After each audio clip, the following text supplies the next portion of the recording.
Pela bondade do Senhor, estamos começando a nossa escola dominical nesta manhã, dia 7 de junho de 2020.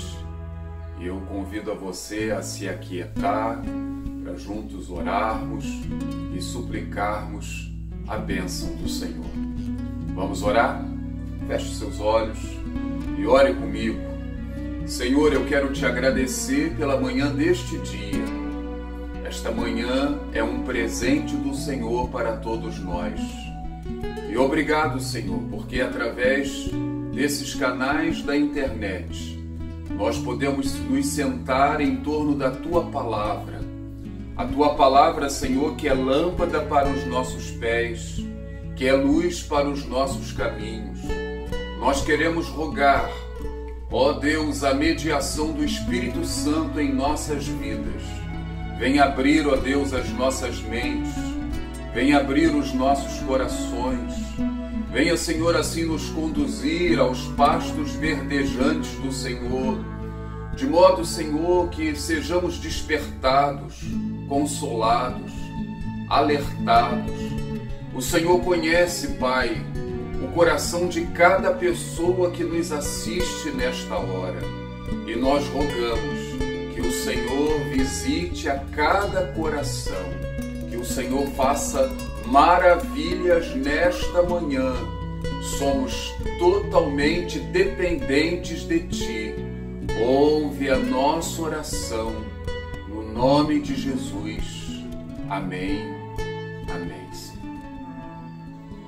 Meus queridos, nós temos estudado em nossa escola dominical o tema revitalização da igreja.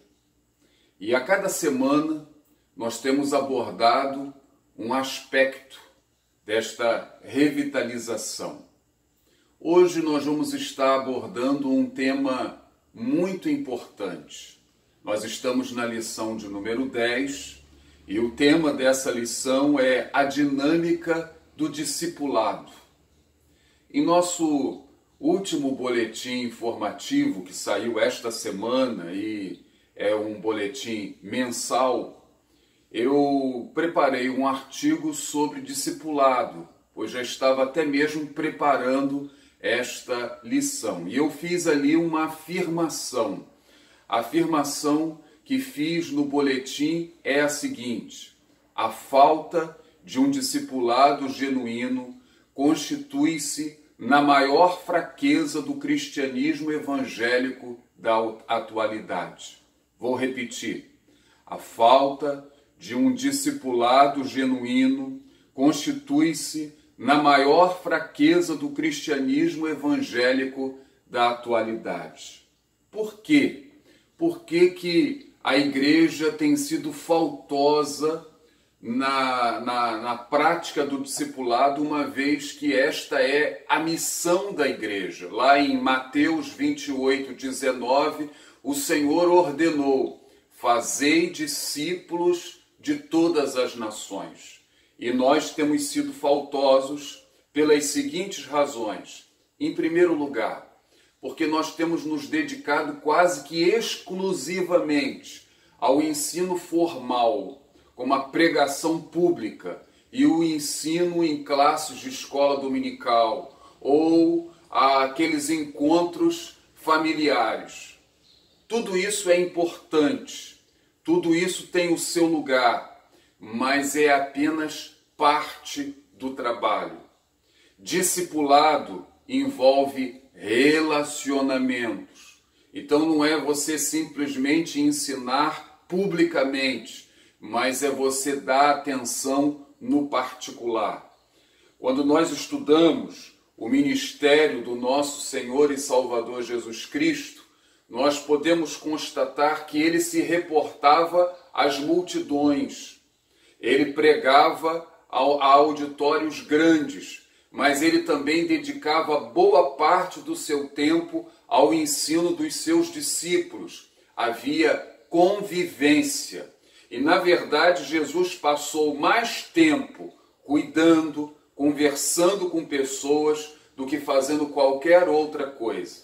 Ele dedicava a maior parte do seu tempo às pessoas em particular. Ele ensinava as pessoas mais em particular do que em público. E hoje a igreja ela tem priorizado o público e desprezado o particular. Então, essa é uma falha que a igreja tem cometido nesses dias. Segundo lugar, nós temos priorizado programas, atividades no templo. Os crentes são meros assistentes, consumidores de sermões, de musicais, de atividades na igreja. Eugene Peterson, em um dos seus livros, ele fala o seguinte, abre aspas, vamos ver uma nova personalidade, ouvir uma nova verdade, obter uma nova experiência e assim de alguma forma ampliar nossa vida, que sem alguma novidade seria monótona. A igreja que vive dependente de atividades, de programas, ela vive sempre em busca de uma novidade. As pessoas querem uma novidade para estarem assistindo, para estarem participando, porque senão tudo vira uma grande monotonia. Esta tem sido uma ênfase da igreja dos nossos dias. Nós priorizamos programas, atividades e não damos tanto valor ao relacionamento com Deus, ao tempo de comunhão com o nosso próximo. Discipulado é relacionamento. Terceiro lugar, nós confundimos hoje também discipulado com métodos de trabalho, com estratégias de trabalho. Ouvimos falar em rede ministerial, igrejas com propósitos, igreja em células no modelo G12. Ouvimos falar no desenvolvimento natural da igreja e até mesmo no modelo tradicional de ser da igreja. Tudo isso aí são métodos de trabalho, são estratégias. Eu poderia aqui tecer comentários sobre cada uma dessas estratégias, desses métodos. Poderia falar dos prós e dos contras de cada uma dessas estratégias. Mas isso não é o mais importante. O mais importante é o relacionamento, é o amadurecimento dos crentes. E há igrejas que têm adotado essas estratégias e têm colocado essas estratégias como um fim em si mesmas. A igreja tem valorizado mais o método, a estratégia, do que o seu objetivo final, que é o discipulado. Então, esses métodos, essas estratégias, todas que acabei de citar aqui, rede ministerial, igreja com propósitos, igreja no modelo do G12, o desenvolvimento natural da igreja, ou até um modelo tradicional da igreja, tudo isso aí não significa necessariamente discipulado, mas na mente de muitas pessoas você só consegue fazer discipulado se você seguir uma dessas linhas. Isso não é verdade. O que é discipulado? É o primeiro ponto da nossa lição. E eu gostaria de começar respondendo a esta pergunta, o que é discipulado, com uma citação de John Stott. John Stott vai dizer, abre aspas, é estar sob disciplina. Veja a raiz da palavra discipulado e a raiz da palavra disciplina. É a mesma coisa. Mas está sob disciplina de quem? A disciplina do nosso Senhor e Salvador Jesus Cristo.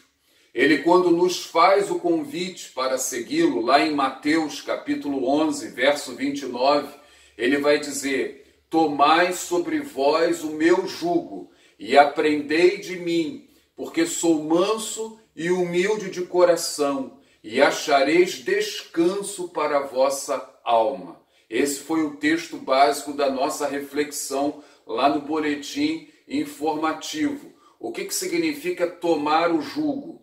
O jugo era aquela armação de madeira que você coloca no boi, para o boi poder trabalhar, para colocar o arado, para colocar uma carroça no animal. O animal precisa se sujeitar ao jugo.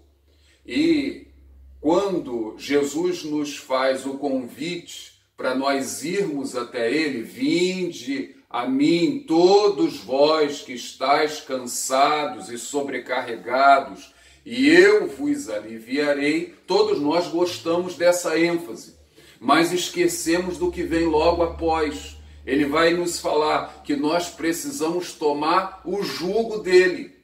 Nós, para atendermos o convite de Jesus, nós precisamos estar debaixo da sua disciplina. Ele deseja trabalhar as nossas vidas, ele deseja moldar o nosso caráter, e isso é seguir a Jesus. Discipulado, portanto, em primeiro lugar, significa estar debaixo da disciplina, estar sob a disciplina do nosso Senhor e Salvador Jesus Cristo. Em segundo lugar, nós podemos dizer que discipulado é deixar tudo para seguir a Cristo, disse Boyce em um dos seus livros.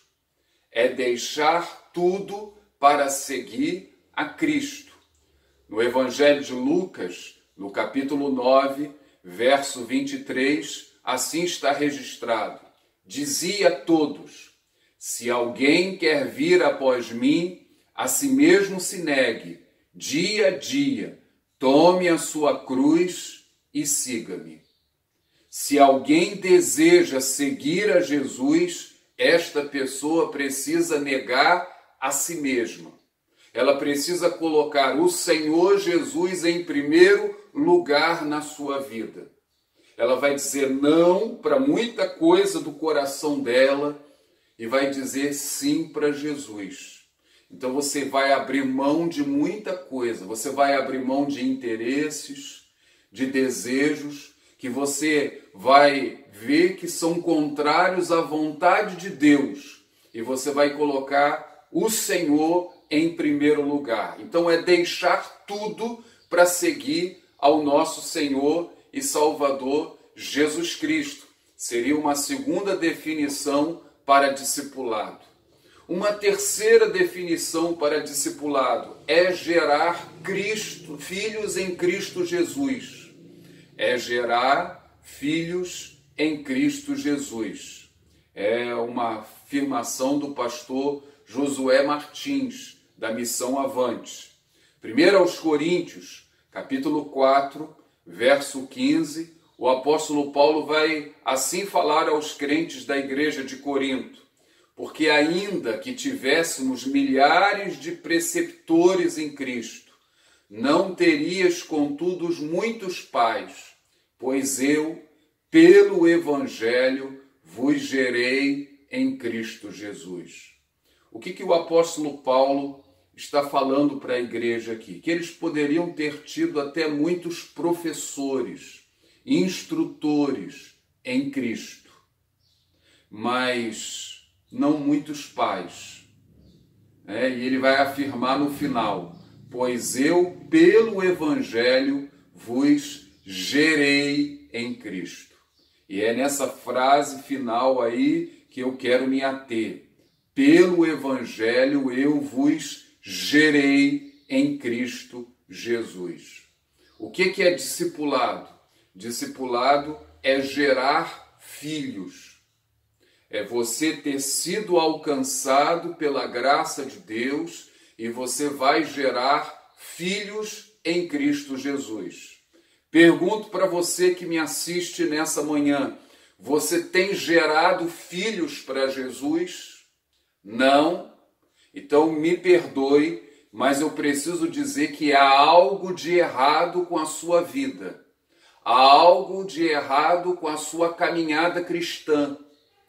Quem ganhou você para Jesus não trabalhou direito.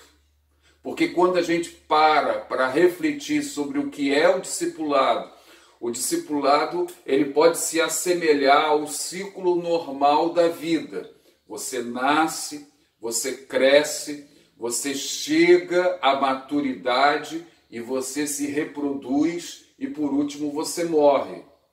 Veja, você nasceu em Cristo, você precisa crescer em Cristo, você precisa chegar à maturidade para você poder se reproduzir. O Senhor deseja fazer com que você tenha filhos na fé. Que você não seja uma criança toda a vida, um bebê na fé, chorando, reclamando, criticando, mas o Senhor deseja que você chegue à maturidade e você tenha filhos espirituais. E se você não tem gerado pessoas, se você não tem se reproduzido, você não tem cuidado de outros, isso é sinal de que você não chegou à maturidade. Você ainda não chegou no ponto que Deus gostaria que você chegasse.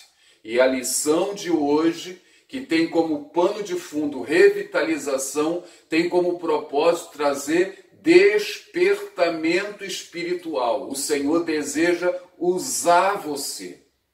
Há um outro versículo do apóstolo Paulo, em 1 Tessalonicenses, capítulo 2, verso 8, onde você vai ter um complemento dessa ideia do gerar filhos. 1 Tessalonicenses 2, 8, Paulo assim afirma: e assim, querendo-vos muito, estávamos prontos a oferecer-vos não somente o Evangelho de Deus, mas igualmente a própria vida. Por isso vos tornastes muito amado de nós. Paulo deu aos Tessalonicenses o Evangelho, mas ele não estava pronto simplesmente a entregar a mensagem. Ele vai afirmar que ele estava pronto a entregar a própria vida. E se você olhar todo o contexto, os versículos que vêm após este, o versículo 8, você vai ver que ele ali fala como pai. E não existe condições para o pai. O pai, ele não é pai só durante a semana e no final de semana ele está de folga. Um pai, ele não tem madrugada. O pai, ele zela. O pai, ele cuida. O pai gera e cuida dos seus filhos. E aqui nós podemos apontar um grande problema da igreja.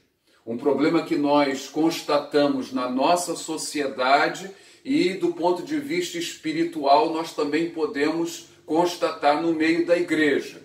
Na sociedade nós temos um grande número de menores abandonados. Na igreja nós também temos muitos menores abandonados.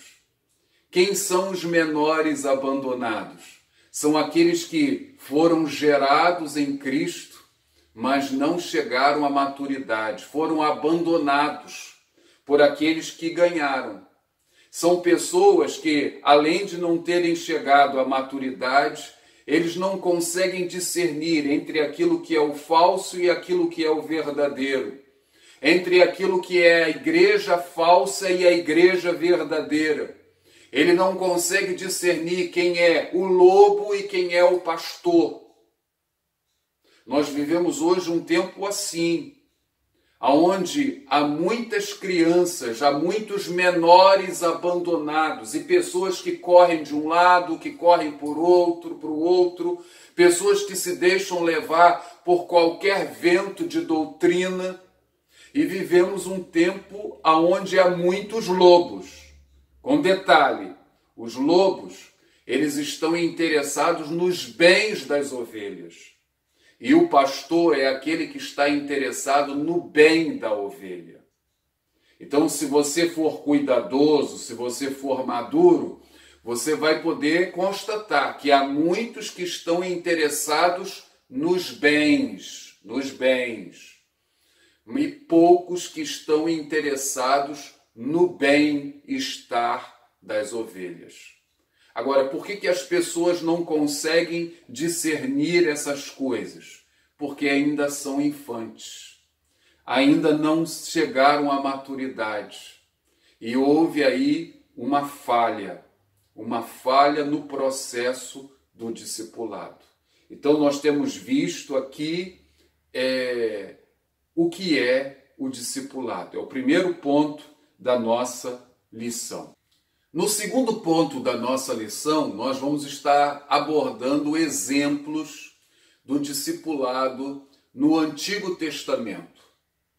A ideia do discipulado, ela é encontrada no Antigo Testamento. Ela não é desenvolvida como no Novo, mas nós podemos encontrá-la. E, assim, eu vou apresentar para vocês 2 exemplos de discipulado no Antigo Testamento. O primeiro deles é de Moisés e Josué. É um exemplo clássico.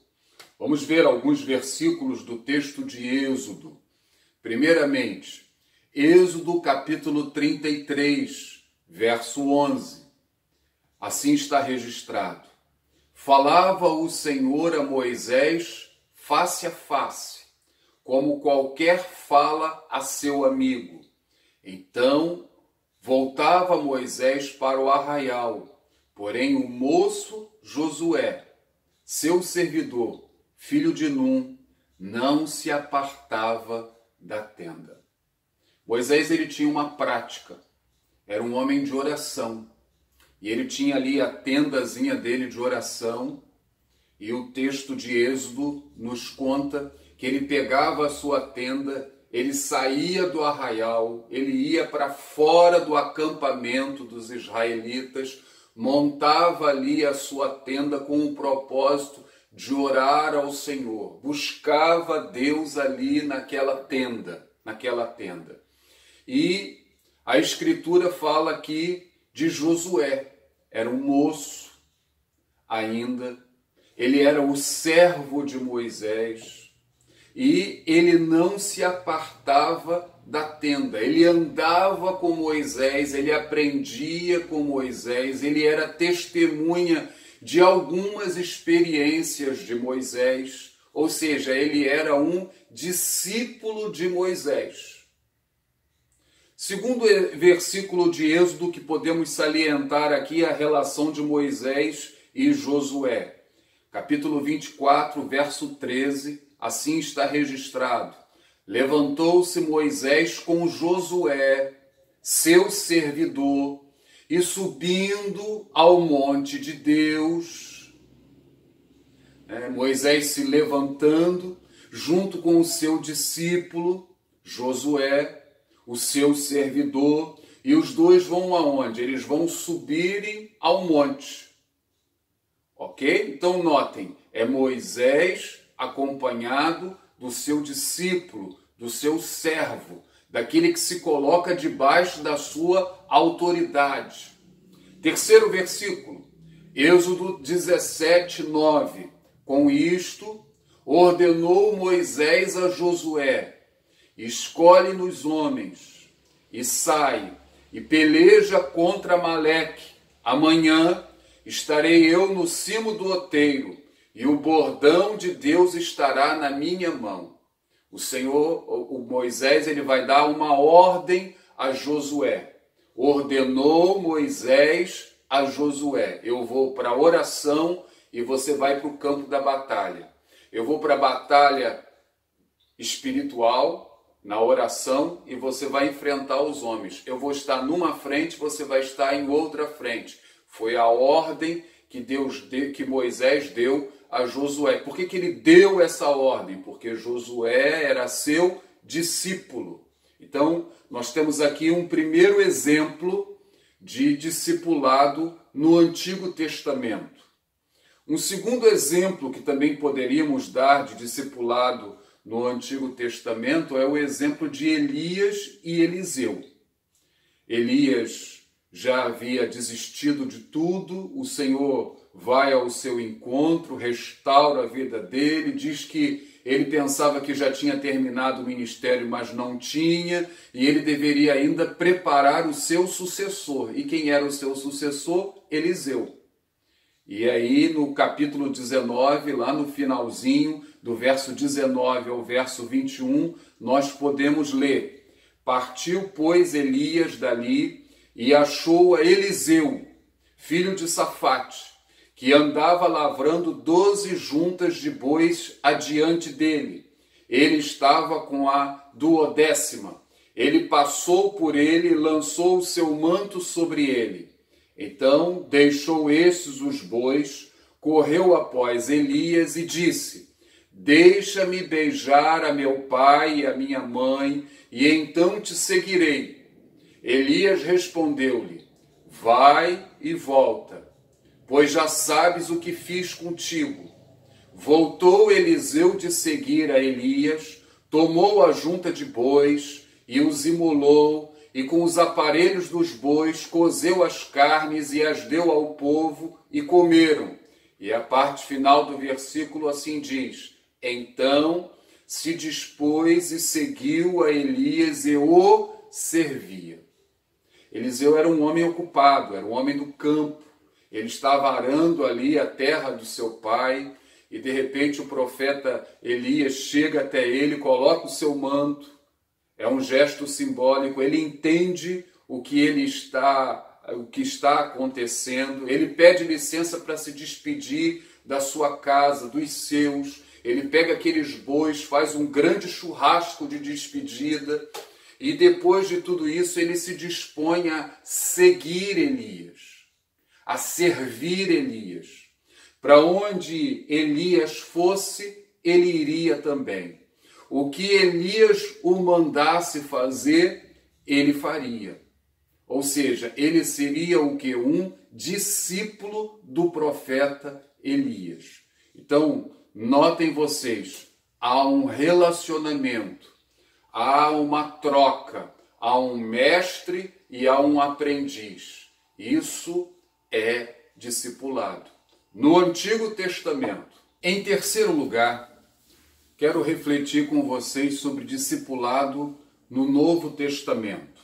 Vamos aqui colocar alguns exemplos de discipulado para os irmãos. Mas antes desta exemplificação, uma definição de discipulado do Dicionário Internacional de Teologia do Novo Testamento, página 665. Abre aspas. Uma pessoa que se dedica a alguém num processo de discipulado com o objetivo de aprender. Fecha aspas. Então você vai ensinar o outro, você vai se dedicar ao outro, é um processo, não é apenas algo intelectual, mas você compartilha vida. Que exemplos podemos encontrar no Novo Testamento? O primeiro deles, Barnabé e Saulo, que depois é chamado de apóstolo Paulo. O apóstolo Paulo, quando ele se converteu, muitos desconfiaram da conversão dele, achavam que aquilo não era sincero, que era uma estratégia para que ele pudesse apanhar os cristãos e prendê-los. Mas houve alguém que acreditou nele. Houve alguém que investiu na vida dele, quando todos não acreditavam. Barnabé. E quando estudamos o livro de Atos, podemos ver que Barnabé não só acreditou no apóstolo Paulo, mas Barnabé ele acreditou em muita gente boa,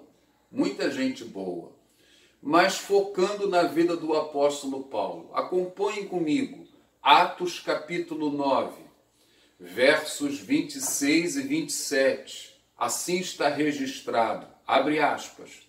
Tendo chegado a Jerusalém, procurou juntar-se com os discípulos, Saulo. Todos, porém, o temiam, não acreditando que ele fosse discípulo. Mas Barnabé, tomando consigo, levou-o aos apóstolos e contou-lhes como ele vira o Senhor no caminho e que este lhe falara e como em Damasco pregara ousadamente em nome de Jesus. Quem o toma? Barnabé.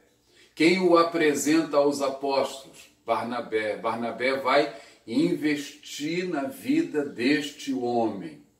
No capítulo 11 de Atos, já houve a perseguição, os crentes se espalham, o evangelho chega a Antioquia e a igreja de Jerusalém vai mandar Barnabé para lá. E Barnabé, quando chega lá em Antioquia, na Síria, fora dos limites de Israel, ele ali vê a graça de Deus. E é muito trabalho, são muitos novos convertidos. O que Barnabé vai fazer? Vai buscar o seu discípulo Paulo. Vamos acompanhar? Acompanhem comigo. Atos 11, verso 19 e 20. Então, os que foram dispersos por causa da tribulação que sobreveio a Estevão, se espalharam até a Fenícia, Chipre e Antioquia, não anunciando a ninguém a palavra, senão somente aos judeus. Alguns deles, porém, que eram de Chipre e de Cirene e que foram até Antioquia, falavam também aos gregos, anunciando-lhes o evangelho do Senhor Jesus. Verso 22. A notícia a respeito deles chegou aos ouvidos da igreja que estava em Jerusalém e enviaram Barnabé até Antioquia. Versos 25 e 26. E partiu Barnabé para Tarso à procura de Saulo. Tendo-o encontrado, levou-o para Antioquia. E por todo um ano se reuniram naquela igreja e ensinaram numerosa multidão. Em Antioquia foram os discípulos pela primeira vez chamados cristãos. Vejam, Barnabé investe em Paulo, em Saulo, que depois vai ser chamado de Paulo. E esse processo continua. Ele vai se tornando um líder cristão, ele vai aprendendo a pastorear o rebanho ao lado de quem? Barnabé. Você vai ver a mesma dobradinha, Barnabé e Saulo, na igreja de Antioquia, no capítulo 13, posteriormente. Viram aí? O que Barnabé fez com Saulo, que veio a se tornar Paulo, o mesmo Paulo fez com outros. Mas eu vou destacar com Timóteo. Timóteo é chamado pelo apóstolo Paulo como seu filho, filho na fé. Na carta aos Filipenses, o apóstolo Paulo se reporta a Timóteo da seguinte forma: e conheceis o seu caráter provado, pois me serviu ao Evangelho junto comigo, como filho ao Pai. Havia um relacionamento, havia uma troca, havia um aprendizado, havia um serviço, e era um relacionamento de um filho com o Pai. Isso é discipulado. Estão vendo aí? Barnabé fez com Paulo, e Paulo vai fazer com Timóteo. E fez com muitos outros. Nós podemos ter esses exemplos no Novo Testamento. O quarto ponto da nossa lição fala então do evangelho, do discipulado na prática. O que é o discipulado na prática? O que falamos até aqui? Vejam, o discipulado não se limita a uma sala de aula. O discipulado não se limita a um curso que nós ministramos na igreja. Ah, é um cursinho de discipulado. Você pode até assim chamar, mas discipulado não é só isso. Não se limita a um encontro de célula nas casas. Você pode ter encontro nas casas e não ser ali um trabalho de discipulado. O que é discipulado? É uma experiência relacional. Evangelho de João no capítulo 10, Jesus se apresenta ali como bom pastor. E ele vai dizer que o bom pastor conhece as suas ovelhas. E as ovelhas do pastor conhecem o bom pastor. Elas não vão atrás de estranhos. Se a pessoa pertence de fato a um aprisco, ela vai ouvir sempre a voz do pastor. Ela não se deixa levar, porque ela é ovelha daquele aprisco. Isso envolve o quê? Experiência relacional. Segundo, é relacionamento mestre-aluno, enfatizando. 2 Timóteo, capítulo 3, verso 10. Paulo vai falar ao seu discípulo Timóteo: tu, porém, tens seguido de perto o meu ensino, procedimento, propósito, fé, longanimidade, amor, perseverança. Paulo havia ensinado a Timóteo, havia falado para ele da necessidade de se viver dessa forma, e Paulo vai afirmar: olha, você tem seguido de perto tudo isso, o ensino, você tem agido como eu agiria, você tem estado no mesmo propósito, na mesma fé, na mesma paciência, ou seja, Timóteo estava agindo como seu mestre. E é esse o desejo. Novamente, uma definição aí, abre aspas. O discipulado cristão é um relacionamento de mestre e aluno, baseado no modelo de Cristo e seus discípulos, no qual o mestre reproduz tão bem no aluno a plenitude da vida que tem em Cristo, que o aluno é capaz de treinar outros para ensinarem outros. E aí a gente chega ao terceiro ponto aí, terceiro aspecto do quarto ponto da lição: reprodução e multiplicação. 2 Timóteo 2:2. E o que da minha parte ouviste, através de muitas testemunhas, isso mesmo transmite a homens fiéis e também idôneos para instruir a outros. Vejam que é o discipulado. Paulo ensinou a Timóteo, Timóteo vai ensinar a outros e esses vão ensinar a outros e assim sucessivamente. Você vai reproduzindo, você vai multiplicando. Com que objetivo? 4.4. Fazer com que a imagem de Cristo possa ser vista na vida da pessoa. Qual é o grande alvo? É levar a pessoa à maturidade. É que Cristo seja visto na vida da própria pessoa. Lembram dos cânticos que a gente costuma cantar na igreja? Eu quero ser semelhante a ti, que a beleza de Cristo se veja em mim, mais de Cristo eu quero ser, mais por Ele aqui viver, ter a sua compaixão, seu amor e mansidão. Quantas canções aonde nós afirmamos o desejo de sermos como Jesus. Esse é o grande propósito do discipulado. É a grande luta do pai, da mãe, daquele que gera, do pastor, da liderança da igreja. Vejam que Paulo vai falar em Colossenses capítulo 1, verso 28. Ele diz assim: o qual nós anunciamos, advertindo a todo homem e ensinando a todo homem em toda sabedoria, a fim de que apresentemos todo homem perfeito em Cristo.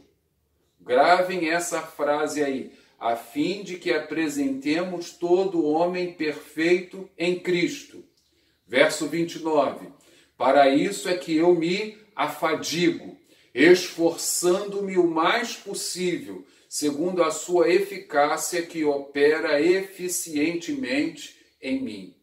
Ele se afadigava, ele se esforçava para apresentar todo homem perfeito em Cristo. Qual é a ideia de perfeição? A ideia de perfeição aí não é uma perfeição absoluta, é de maturidade. Fulano cresceu e hoje já é um homem completo, é um homem perfeito. Ele não vai crescer mais. Ele já chegou no seu limite. Talvez só cresça um pouquinho para os lados, não é? Mas ele não vai crescer mais, é um homem perfeito. Paulo, ele afirma aqui que ele se afadigava, ele se esforçava para apresentar todo homem perfeito. A preocupação de Paulo não era só de falar de Jesus como Senhor e Salvador. A preocupação do apóstolo Paulo não era só de falar que a pessoa precisava receber a Cristo como Senhor e Salvador. A preocupação de Paulo era de levar as pessoas que vinham a Jesus até a perfeição, até a maturidade. E para isso ele se esforçava, e para isso ele se afadigava. É a imagem de Cristo na vida dos crentes. Nesta mesma carta, capítulo 3 de Colossenses, verso 8 a 10, ele vai falar novamente sobre isso. Acompanhem comigo. Agora, porém, despojai-vos igualmente de tudo isso. O que significa despojar? É você tirar uma roupa suja, é você se desvencilhar de uma roupa suja. Despojai-vos igualmente de tudo isso. Ira, indignação, maldade, maledicência, linguagem obscena do vosso falar. Não mintais uns aos outros, uma vez que vos despistes do velho homem com seus feitos e vos revestistes do novo homem, que se refaz para o pleno conhecimento. Como é que termina o versículo? Segundo a imagem daquele que o criou. A imagem do novo homem, segundo a imagem daquele que o criou. Que imagem é essa? A imagem de Jesus. Eu preciso viver como Jesus. Eu preciso refletir a beleza de Jesus. Que a beleza de Cristo se veja em mim. Toda a sua admirável pureza e amor. É isso que o apóstolo Paulo está falando aqui. É este o propósito do discipulado. É este o propósito de Deus para a sua vida. E é isso que Deus deseja que você reproduza na vida de outras pessoas. Que você influencie outras pessoas a serem como Jesus, a viverem como Cristo. Estão vendo aí? E aí a gente pode terminar a nossa lição, concluir a nossa lição, e com certeza você vai chegar à conclusão daquela afirmação que eu fiz no início, que a prática do discipulado genuíno é a maior fraqueza do cristianismo evangélico dos nossos dias. E por isso nós precisamos de revitalização. Eu preciso ser revitalizado, você precisa, a nossa igreja, as igrejas de uma maneira geral precisam de revitalização. Por quê? Porque nós temos nos dedicado mais ao ensino formal e pouco aos relacionamentos. Temos priorizado programas, atividades. Tudo isso é bom, tem o seu lugar, mas não deveria ser a prioridade. Confundimos discipulado com métodos e estratégias de trabalho. Podemos adotar uma estratégia e isso pode não desembocar num verdadeiro discipulado. O que é ser discípulo? Nós vimos na aula de hoje aqui. É estar sob a disciplina do Senhor Jesus. É estar debaixo do jugo de Jesus, é ser um seguidor de Jesus. Lembram daquela brincadeira de Alguns poucos anos atrás, meu mestre mandou, então é como se Jesus mandasse e nós fizéssemos. É a reprodução daquilo que temos aprendido e experimentado com o Senhor na vida dos outros. Eu tenho vivido e eu quero que o meu discípulo também viva e experimente. Praticar o discipulado é ser pai, é ser mãe, é gerar e cuidar até a maturidade.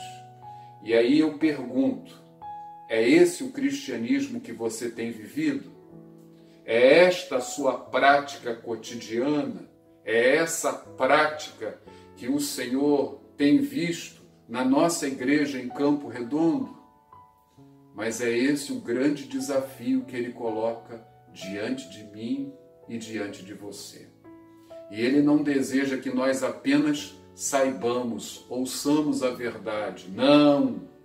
Isso precisa se internalizar. Isso precisa trazer mudanças. E eu quero desafiar você a dobrar o seu joelho e a pedir perdão a Deus por essa falta, a pedir conserto a Deus, porque você tem se desenvolvido tão pouco na sua caminhada, tem sido um bebê. Reconheça diante de Deus: Senhor, eu tenho sido uma criança na fé. Eu já tenho tanto tempo de vida cristã e ainda não cheguei à minha maturidade. Eu quero crescer, Jesus, eu quero mais de Ti. E eu quero ganhar vidas. Eu quero ser pai, eu quero ser mãe, eu quero cuidar de gente. E é nisso que você vai encontrar a verdadeira satisfação diante do Senhor. Vamos orar? Feche seus olhos e vamos clamar ao Senhor. Senhor, eu quero te agradecer pela Tua palavra, porque a Tua palavra, ela é alimento, a Tua palavra é esclarecedora, a Tua palavra é lâmpada para os nossos pés, é luz para os nossos caminhos, ela mostra nossos erros, ó Deus, em meio a todo o processo. E, ó Deus, nós temos sido uma igreja de infantes. Nós temos sido, Senhor, uma igreja creche. E eu quero, Senhor, pedir ao Senhor graça e misericórdia. Em nome de Jesus, venha nos despertar. Venha despertar o Teu povo. Venha despertar a Tua igreja. Venha nos dar consciência, Senhor, das nossas limitações. Ó Senhor, de que temos avançado tão pouco e o Senhor deseja algo mais para nós. Muitas vezes achamos que essas responsabilidades pertencem à liderança da igreja. E a Tua palavra, ela nos ensina que esta é a responsabilidade de toda a igreja. Por isso, Espírito Santo, fala a cada coração, desperta cada um, permita, Senhor, que cada um possa ter mais sede e fome da Tua presença, possamos chegar à maturidade, à estatura de varão perfeito, Cristo possa ser visto em nós, e nós possamos nos reproduzir, possamos ganhar vidas, possamos ganhar nossos familiares, possamos ganhar nossos vizinhos, nossos colegas de trabalho, de faculdade. Ó Deus, que a Tua mão poderosa, Senhor, esteja sobre as nossas vidas. Fortalece-nos como igreja, fortalece-nos como organismo, que a bênção do Senhor esteja sobre as nossas vidas. Vento do Espírito, sopra sobre nós e tenha misericórdia das nossas vidas e da nossa caminhada até aqui. Nós clamamos ao Senhor, em nome do nosso Senhor e Salvador Jesus Cristo. É a nossa súplica. Amém. Amém. Graças a Deus. Se o Senhor permitir, logo mais à noite nós temos um encontro marcado, às 19h30. Grande abraço. Shalom Adonai.